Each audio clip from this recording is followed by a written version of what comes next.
অনুষ্ঠানটোৰ বিষয়ে কওকচোন। আমাৰ এইটো তেলেঙ্গানা সমাজৰ ডায়মণ্ড জুবলি হৈ আছে 3 দিন হ'ল, আজি লাষ্ট দিন আৰু 2 দিনৰ আমি প্ৰগ্ৰামটো বহুত সাকসেস কৰি গ'লো আৰু বহুত ভাল হ'ল। আমাৰ হাতীঘৰ বাসিন্দা সব মানে বহুত ভাল পাইছে আমাৰ তেলেগু সমাজৰ যিটো সাংস্কৃতিক আৰু যিটো পূজা চাই মানে, আৰু আমি ভাবিছোঁ কি ইয়াৰ পৰা ভাল কৰিবলৈ গৈ আছোঁ আৰু আমি ইচ্ছা কৰোঁ কি আজি মানে যিমান হ'ব সবেই মানে হাতীঘৰ সব মানুহবিলাক আগবাঢ়ি আহি আছে আজি আমাৰ যোগদান দিবলৈ এইটো পূজালৈ। এইটো পূজাৰ উদ্দেশ্য হ'ল কি মানে আমাৰ যিমান মানে অসমবাসী আছে ইয়া হাতীঘৰ বাসিন্দা আছে সবৰ গা মানে হেল্থৰ মানে ভাল ৰাখিবলৈ আৰু সবক মানে হেল্থটো ভাল ৰাখিবলৈ এইটো পূজা হোৱা যায় মানে। এইটো প্ৰাকৃতিকভাৱে জড়িত নেকি? হয়, এইটো প্ৰাকৃতিকভাৱে একদম জড়িত আছে। এইটো যিটো আমি কওঁ মানে কি বসন্ত এটা আছে, বসন্ত বুলি মানুহ যে এইটো লৈ মানে এইটো পূজাটো কৰা যায় আৰু মানে। সবতে পোনপ্ৰথমে আপোনালোকক মই আদৰণি জনাইছোঁ আৰু আজি আমাৰ 3দিনীয়া কাৰ্যসূচী, আমি গ্ৰাম পূজা 3দিনীয়া কাৰ্যসূচী লৈছোঁ। এইটো আমাৰ ডায়মণ্ড জুবলি।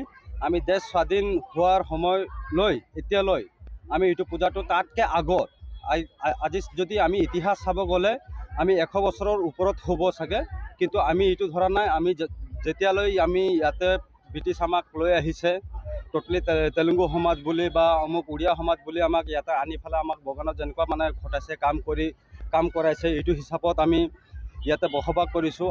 আমি গম পাইছোঁ, আমি জন্মৰ পৰা আমি গম পাই আছোঁ আমাৰ এইটো একদম মানে এইটো আমাৰ নানা নানি যিটো আমাৰ আগৰ পুৰুষকেইটা আছিল সিহঁতে এইটো মানি গৈ আছিল।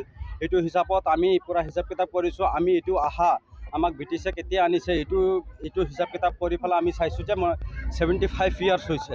এইটো হিচাপত এইবাৰ আমি একদম পূৰা আমি গোটেই সমাজ আমি টোটেলি আমাৰ ইয়াতে হাতীঘৰ, মাজুলী আৰু খৰাবাৰী আমাৰ এই গোটেই বাগিচাবিলাক গোটেই মিলি পেলাই আমি এটা মানে ডায়মণ্ড জুবলি পাতিম বুলি এবাৰ আমাৰ সমাজটো লৈছে, প্ৰতিশ্ৰুতি লৈছিল ইয়াত। গোটেই বছৰ পাতোঁ আমি সদায় মানে বছৰে আমি একদম এইটো নিয়ম নীতি ছেম টু ছেম এনেকুৱাই পাতোঁ। কিন্তু এইবাৰ আমাৰ ডায়মণ্ড জুবলি হোৱাৰ কাৰণে আমি 3দিনীয়া কাৰ্যসূচী পাতিছোঁ। প্ৰথম দিনা আমাৰ কাৰ্যসূচী আছিল মানে আৰতি আমি একদম টোটেলি আমাৰ যিমান মানে শীতলা মন্দিৰ আৰু সিদ্ধকোটাৰী মন্দিৰ যিমান আছিল গোটেই মন্দিৰত যাই পেলাই আমি আৰতি কৰিলোঁ, আৰতি ভজন কৰিলোঁ। নেক্সট ডে আমাৰ কালচাৰেল নাইট আছিল। আমি ডোৰ টু ডোৰ আমাৰ মানে মন্দিৰৰ পৰা আমাক ভগৱানটো ওলাই পেলাই আমি সবৰে ঘৰে যাব লাগে, সবৰে ঘৰৰ প্ৰতি সোমাব লাগে। আমাৰ সমাজত যিমান আৰু আমাৰ সমাজৰ লগত যিমান মানুহে আমাৰ সমাজৰ লগত জড়িত আছে সবৰে ঘৰত মানে আমাৰ ভগৱানক লৈ পেলাই সিহঁতৰ ঘৰটো শান্তি কৰিবৰ কাৰণে পূৰা অল আসামবাসীক বা অল আমাৰ এইটো হাতীঘৰ আণ্ডাৰ যিমান আমাৰ মানুহ আছে শান্তিৰ বাবে একদম থাকিব লাগে বুলি আমি সেইটো পূজাটো একদম মানে কৰি লওঁ আৰু।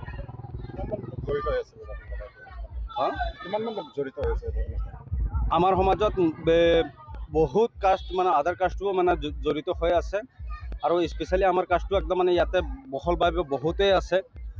আমি মানে এতিয়া এটা অনুমানত আমাৰ মোটামুটি 1200টামান ঘৰ আছে। এইটো 1200টামান ঘৰৰ ওপৰতো আমাৰ যিটো আমি বছৰে একদম মানে ভালকৈ পূজাটো কৰি পেলাই যাওঁ। প্ৰায় সমাজৰ মানে এইটো কালচাৰটো নাই, এইটো বস্তুটো যদি কৰিব বিচাৰিলেও মানে এহেঁতে মানে এইটো পূজা পাঠটো কৰিব নোৱাৰে।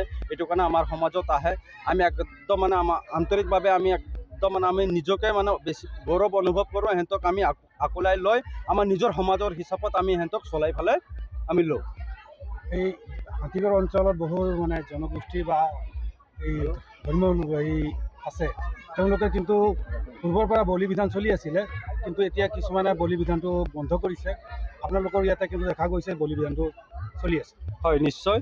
আমাৰ এইটো বলি বিধানটো একচুৱেলি আমিও এতিয়া বিগত 2-3 বছৰ আগত আমি এইটো বলি বিধানটো আমি কৰিছিলোঁ, আমি এইটো লাহেকৈ মানে লুপ্ত কৰিম বুলি। তথাপিও আমি এইটো যিহেতু ডায়মণ্ড জুবলি আৰু ইমান বছৰৰ মূৰত এইটো বস্তুটো আয়োজন কৰিব পাৰিছোঁ। আৰু নিশ্চয় আমাৰ যিটো পুৰুষা মানুহকেইটা আমাক কৈছে যে এইটো বস্তুটো আমি যদি আমাৰ নিজৰ দেৱ দেৱতাক যদি মানিব লাগে আৰু শান্তি ৰাখিব লাগে, যদি এইটো বলিদানটো দিব লাগিব, তেতিয়াহে আমাৰ মানে ৰাইজটো আৰু এই এৰিয়াটো শান্তি হৈ থাকিব বুলি সিহঁতৰ চবৰে পৰামৰ্শ লৈ পেলাইহে আমি এইটো বস্তুটো আগবঢ়াই লৈ আছোঁ।